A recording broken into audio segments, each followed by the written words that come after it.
महाभारत की एक कहानी। कैसे पैदा हुए 102 कौरव। आप सभी को यह सुनकर आश्चर्य होता होगा कि एक ही माँ की 101 संतानें कैसे हो सकती हैं। माता गांधारी एवं धृतराष्ट्र की 101 संतानें थी, जिन्हें महाभारत काल में कौरव कहा जाता था। गांधारी, जो कि गंधार नरेश की पुत्री थी और एक शिव भक्त थी। गांधारी ने अपने बाल्यकाल से ही शिव भक्ति में अपने मन को लगा लिया था, जिसके फलस्वरूप भगवान शिव ने उन्हें 100 पुत्रों का वरदान दिया था। गांधारी का विवाह विचित्रवीर्य के पुत्र धृतराष्ट्र से किया गया, जो कि जन्म से ही नेत्रहीन थे।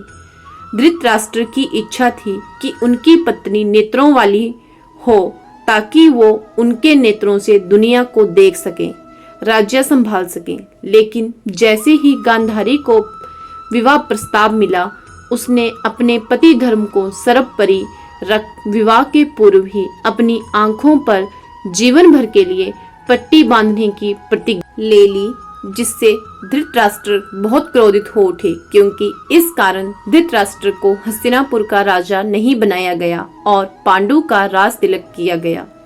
अपने क्रोध के कारण धृतराष्ट्र ने गांधारी को अपने समीप नहीं आने देने का फैसला किया।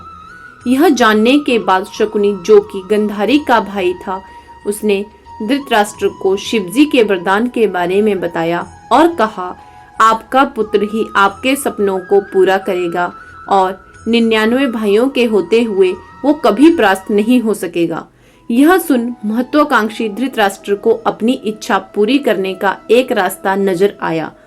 अतः धृतराष्ट्र ने गांधारी को पत्नी के रूप में स्वीकार किया, जिसके बाद गांधारी को गर्भ धारण किए 10 महीने से अधिक हो गया, लेकिन उसे प्रसव नहीं हुआ।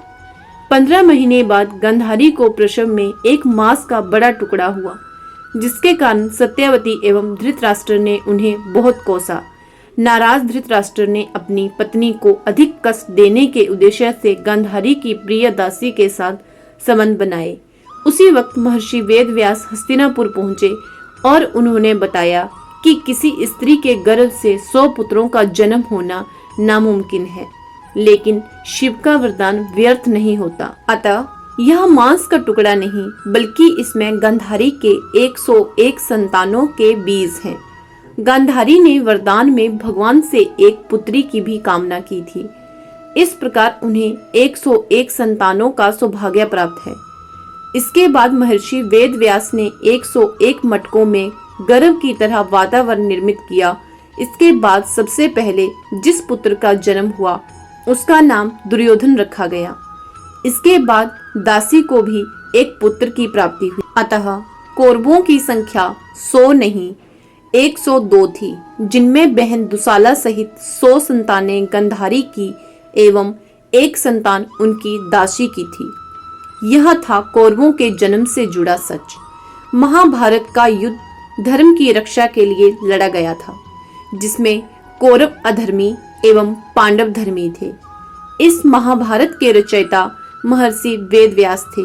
उनके बोलने पर महाभारत को स्वयं गणपति जी ने लिखा था एवं महाभारत के सूत्रधार स्वयं श्री कृष्ण थे, जिन्होंने धर्म की इस लड़ाई में पांडवों का मार्गदर्शन किया था।